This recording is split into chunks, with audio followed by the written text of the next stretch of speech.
organization has only started working from home in the last 3 months. So there's two separate cultures and so I'm working in a company that's dealing with both. And it's a really interesting discussion because not everybody, like some folks chose to do it, some folks didn't. Okay. John, I think we'll start the session now in a minute or so. Yeah. In a minute, so. Sure. For that.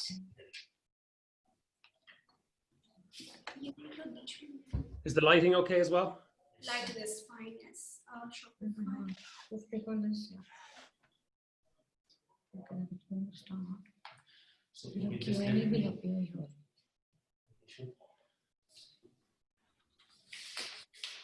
Yeah.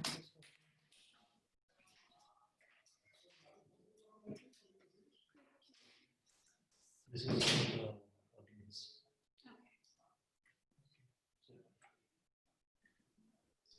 So whenever it's live. Attendance. Awesome. Good afternoon to our esteemed guests and audience. I'm Ronika Patnaik, lead native editorial at College Times. I hope you have enjoyed the morning sessions of day 1 of the Remote Workforce Summit with our interesting speakers. We conclude today's session with another very sought-after speaker, Mr. John Riordan, in our next segment, the Fireside Chat. John is the Director of Support for Shopify in Ireland. He also serves as Chairman of Shopify International Limited, an advisor to the board of Growth Remote, a member of the National Executive Committee of the Sanctuary Runners, and the President of the Rockwell College Union. John leads a variety of different customer support teams for Shopify, including groups in Ireland, Lithuania, Sweden, Canada, as well as the Asian countries of Philippines, China, and Japan. Majority of John's team today work from home, a business model he has been an evangelist for over the last 15 years in the UK, US, and Ireland, his home country. John has spent much of his career in the US, working with Apple, Virgin Atlantic Airways, US Airways, and Arise Virtual Solutions. Many of you may also be aware that apart from being one of the largest e-commerce sites in the world with over 1 million businesses trading on the platform, Shopify is also one of the few organizations in the world to adopt a complete work from home policy for its 5,000 employees. How it does that and what lessons can we take away for a seamless operation from Shopify is what our chat with John here is today. Hello, John, welcome to the summit. How are you? I'm very good, Renita. Thank you for having me today. Good, that's great. John, can we start by talking about the success story of Shopify in Ireland? And how have you prompted this decision to work remotely and how it's working well for you? So historically, Renita, the support organization at Shopify was always a work from home team. That's how we set up the team 5 or 6 years ago. So we had over 2,000 people, all of whom were working from home. And when COVID-19 hit us in early March, the decision was made to ask all of the rest of the workers at all Shopify offices around the world to work from home. So essentially you had the other 3,000 or so employees in the company who were used to working in an office were suddenly asked to work from home. So we had a perfect storm really of a situation where you had a large group, 2,000, who were well versed in working from home, and you had a group of 3,000 to 3,500 people for whom this wasn't a choice. This was a forced situation where they had to go work from home. So we've actually had two sort of colliding cultures, and it's been very interesting to watch how both are assimilating to this, let's call it the new normal, which is a terrible expression, but it's a very interesting time. Great. But what were the crucial challenges that you faced in the implementation, balancing that work-life equation at Shopify? Yeah, one of the most critical things for us all along has been trust, the concept of trust and autonomy. And one of your speakers earlier, I think it was Peter, spoke about it earlier when he cited, the Daniel Pink intrinsic motivators of autonomy, mastery, and purpose. And nested within that is the single most important one, which is autonomy. where you trust people to do the best job possible. So we're fortunate in that trust is a guiding principle in the organization. So we have implicit trust in our employees. So we don't check up on our employees to see if they're working. We judge based upon the work product rather than the fact that they're physically at their desk. So once you have that trust, you get a very interesting thing, you get engagement. So there's a great quote, which is control. If you're a leader who's focused on control, what you will get is compliance. If you're a leader that's focused on autonomy and trust, what you're going to get is engagement. And I would urge any leaders who are currently looking at the situation thinking, what should I do? If you lean more towards the control side, right, what you're going to get is some people will comply and others won't. If you lean towards the autonomy and really trusting people, what you're going to get back is significant level of engagement and a level of employee engagement that you probably won't have experienced before. Now, it does lead into one other very interesting aspect, Ronita, is that some employees can get over-engaged. And by over-engaged, I mean not learning properly how to switch off. So one of the challenges with folks who are new to working from home is knowing that the end of the day has come and I need to turn off my laptop. I need to stop working. And it's one of the big challenges that everybody who's new to this space comes across. All of the studies regarding productivity show that when people start working from home first, they try to make up for the fact that they're now not being watched and not being monitored and that they're being trusted. They try to make up for it by believing that they need to be even more productive. That's okay for a short period of time, but it's quite detrimental in the long run. And teaching people to do the right amount of work and learning to disengage at the end of the day is crucial. It really is an important thing because people will burn out if you don't encourage people to wrap it up, finish for the day. That's a very valid point that you made here, which is basically 2 points, micromanagement and trust. I think we should look at that because a lot of companies have that instinct of looking at people. The organizations first need to physically look at people of doing work. So I think that works very well the way that you have said it.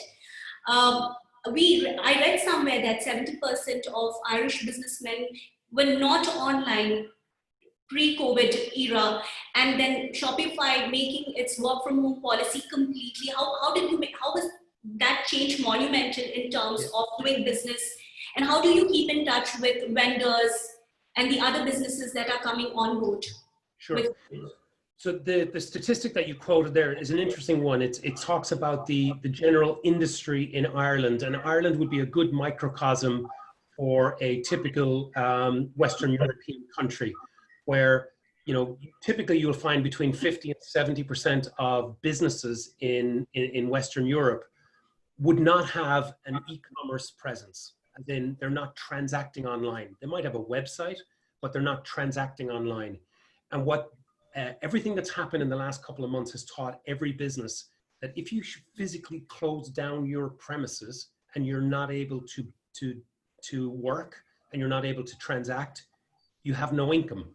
So if you're able to actually take your business and bring it fully online and you're able to transact online, you're able to buy and sell online, then you are providing a contingency plan, and you're essentially, it's a business continuity plan.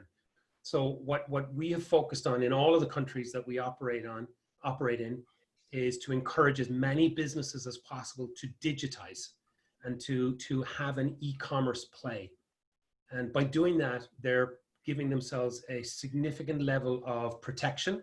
And what we also find that those businesses who have now both a retail presence and now an online presence, they're going to come back even stronger because they now have essentially a dual presence. And it's a very strong and potent mix. And for some businesses, they will come out of this really, really strongly because they have added another string to their bow. But how does this also bode well for labor-intensive sectors such as your quick service restaurants or logistics, probably delivery? How do we tackle that? Let's look at retail stores and restaurants for a second. A restaurant, the capacity of a restaurant right now is typically the number of seats that they have in the restaurant. Okay, but they also have a kitchen at the back. Kitchen, they could probably add more people and serve more meals, but where are they going to get people to eat those meals? What they're going to do is they deliver. So suddenly, by having both a retail presence, as in a shop front and people come in and buy the food, but also having an e-commerce presence where people are able to order food and have it delivered, you suddenly are able to advance the level of revenue. Now we're finding that also, so that's a very simple example from a restaurant perspective. Let's look at a grocery store, or any kind of a grocery store. Up until now, grocery stores have not had click and collect type of facilities, but they found quickly if they didn't have click and collect, they were going to lose market share. So now they're going to come out of this pandemic with both a, let's call it the standard offering of go to the store and buy your goods, but also a click and collect where people will order in the quiet of their own home and come and collect. Now, many merchants were doing that anyway, but what this pandemic has taught the rest is to get with the program and have that dual threat of both an offline presence and an online presence. Okay, that's great. As for our attendees from the Middle East, how would you describe Shopify in numbers and its presence in the e-commerce market here? In terms of we're the largest Canadian company, very large company. We're valued at about in excess of $90 billion. So we're a real player in the marketplace, and we're the #1 e-commerce platform play in the world. We have presence in 195 countries, and we are probably the best place in the world for anybody to conduct e-commerce, because we have the ability to bring any business of any size, be it a really small business to a multi-billion-dollar business, onto the platform, and we provide all of the tools for them. So it's in the last 3 years, we've significantly advanced our product offering in every country in the world, and as we advance further and further into markets that we have traditionally been quiet in, we're adding more languages. So the first time we added any language other than English was 2.5 years ago, and we're now providing service in 21 languages and growing. Great. Also, in terms of work from home, how could the Middle East organizations who are also very new to this remote working system, can they emulate Shopify's example? And what do you suggest for organizations to work towards here in the Middle East? Well, I think each business and each industry is unique, and I would urge people not to automatically try to copy what one company is doing or the other. And you need to look into your soul as an organization and work out what is it that you're trying to accomplish. So I think probably the most important thing that people need to understand is that right now is probably the worst time ever for work from home. Now that's kind of a stark comment that people say, why do you say that? And the reason I say that is that the tools that we have are actually quite good compared to what we had 2 or 3 years ago, but they're nowhere near as good as what we're going to see in 2 or 3 years' time. So we need to acknowledge that today is the worst version of work from home that we're ever likely to experience, and it's going to get so much better. We've spent the last couple of months trying to work out how to get over those difficulties of working at home with small kids, working at home while you're also a caregiver, working at home in a small space that was not originally designed to be an office. And what we're going to see more and more happening is a very interesting trend, Ronita. If you think back in the last 15 to 20 years, most companies have focused on making their offices look more and more like homes, providing food, providing services that were typically provided in a home. right, or in a home environment, and to try to make people as comfortable as possible in an office environment. What we've seen very quickly happen in the last 3 months is home offices, or sorry, the home is now becoming more like an office. So it's the inverse of what happened, making the office look like the home. We're now trying to make the home look like an office. So the trend that we're seeing is this incredible professionalization of a home office setup. Like the office setup I have here in my home is quite professional, but I'm going to say that this is probably very basic as to what it's going to look like in 2 or 3 years' time, because we're going to evolve, consistently evolve how we all work. And I think home will become such an important part, not the only part, but it will become a very important part of every company's armory, that they're going to have to deal with it somehow. That's cool. But what is the kind of business benefits working from home, apart from the pandemic and health issues that most people stay back or kids? Are the business benefits for working from home in future? I can give you a couple of simple ones. From a, obviously from a climate change perspective, there's a significant play as well. The less people commuting, the more likely you are to have a healthier atmosphere. I think that's a very obvious one. One of the reasons why we congregate in offices is because about 100, 150 years ago, there was no way to disseminate the information quickly. So we all congregated in offices because that's how the information was transferred. We now don't need that because we have the technology and the tools to disseminate information pretty much anywhere in the world. Yet we still are focused on the infrastructure of offices.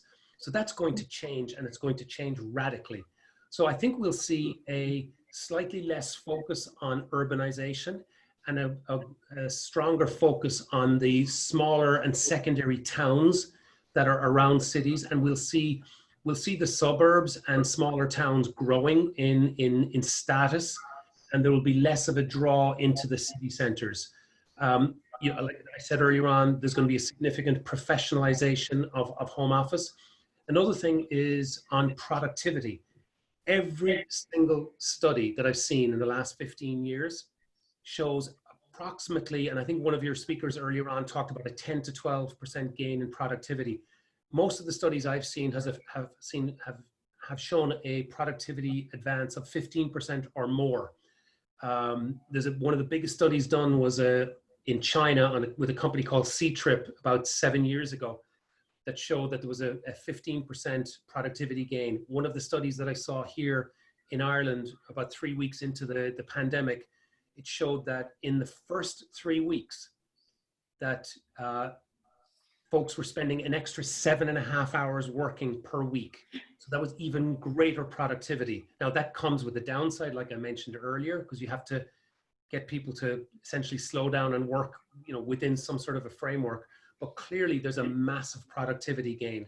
And there's one other thing that we need to talk about as well. It's very, very obvious, is from a real estate cost perspective.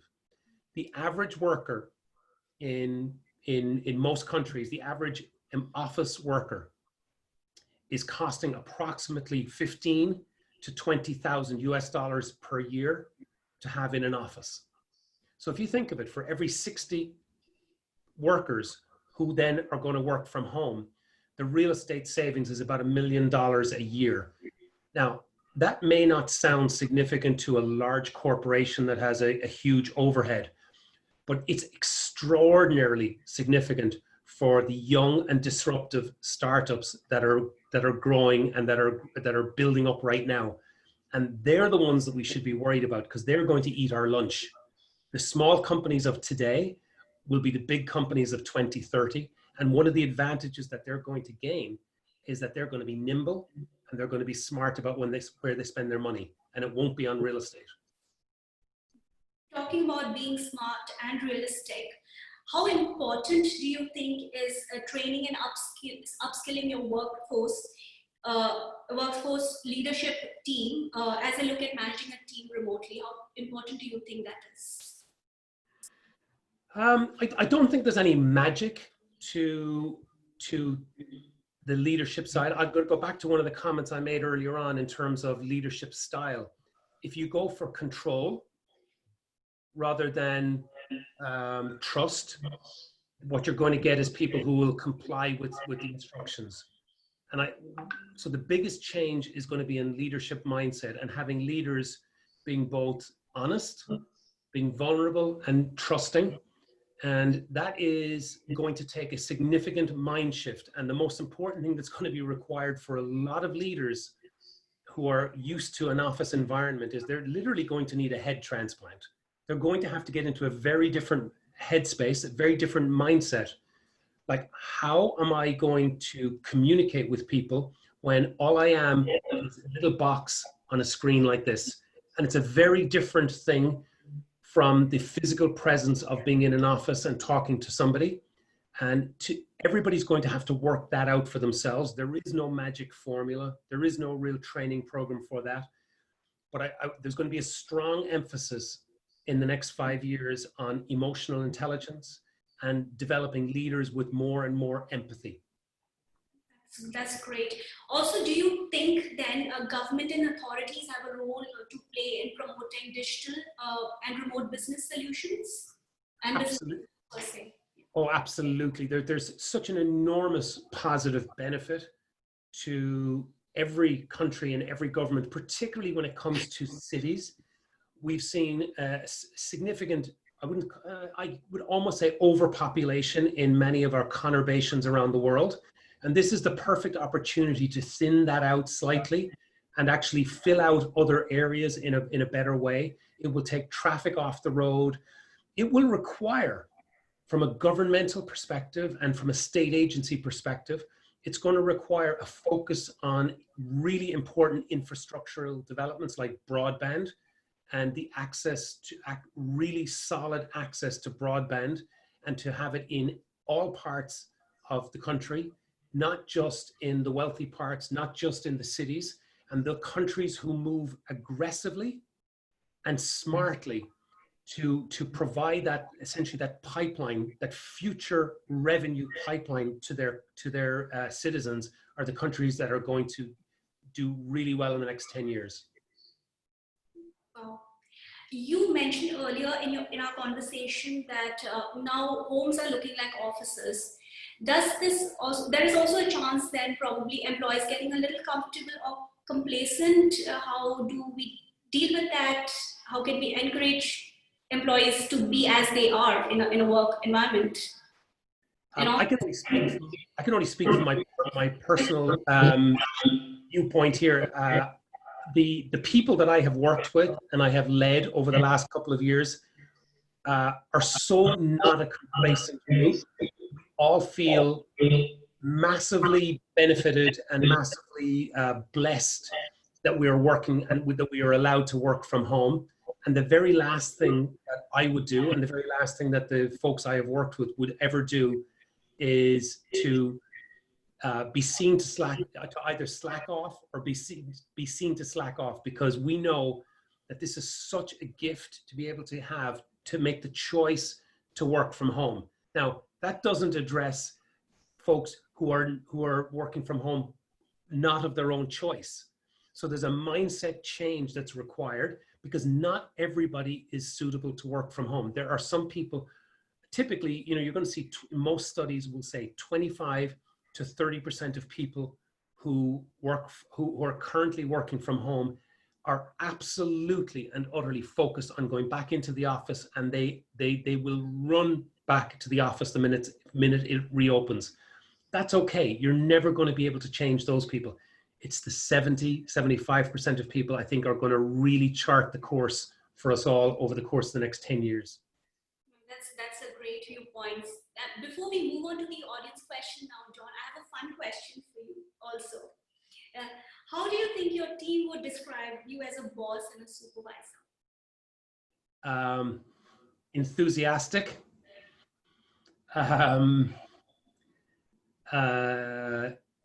vulnerable, and trusting. Fantastic. But I will say that the last two of those are learned skills from the latter part of my career, where I realized that if I didn't dig down deeply on those skills, that I would be an inauthentic leader. Which is why you are where you are today. Congratulations. Thank you. And now we take the questions from the audience. I have one from Mr. Wakas Butt. He's asking, what strategy can we adopt in case of retail, uniform and custom suiting stores? Sorry, could you repeat the question again? Sorry. What strategy can we adopt in case of retail stores and uniforms and custom suitings? I think he's talking about tailoring, work from home, getting a physical store at home. How do we do that? Giving a physical store employees work from home. Work from home in terms of retail stores. I mean, that's kind of that's the critical thing that we do here at Shopify, is we get as many retail stores as current retail stores to start selling their product online. So, you know, I think what the thrust of the question is how do I do both? And what I would encourage anybody who's got a retail store and is relying on the door to open every day from business to come in, that if you continue to rely on the door to open to bring in business, you're going to suffer some hardships either in the next couple of months or the next couple of years, because this could well come back again. So how are you going to protect yourself? And the best way to protect yourself is to have a proper e-commerce website, have a proper way in which you can transact. So when the doors are closed, you're open for business. Now, what you'll find is that the companies like Shopify, and there are plenty of others as well, who provide the service in this space, we operate as 24/7 support organizations. So we're there to help the business, your business, to stay open 24/7. You don't necessarily have to be up 24/7, but we would like to think that we're the type of organization that can expand your business from an 8-hour day to a 24-hour day. Okay, there's another question from Dr. Grace Thompson. She asks, what is the forecast for brick and mortar retailing in the upcoming months? Is the market elastic or inelastic, or would not be able to react to the changing circumstances of work from home? You know, I think I'm going to give a relatively similar answer to the last one.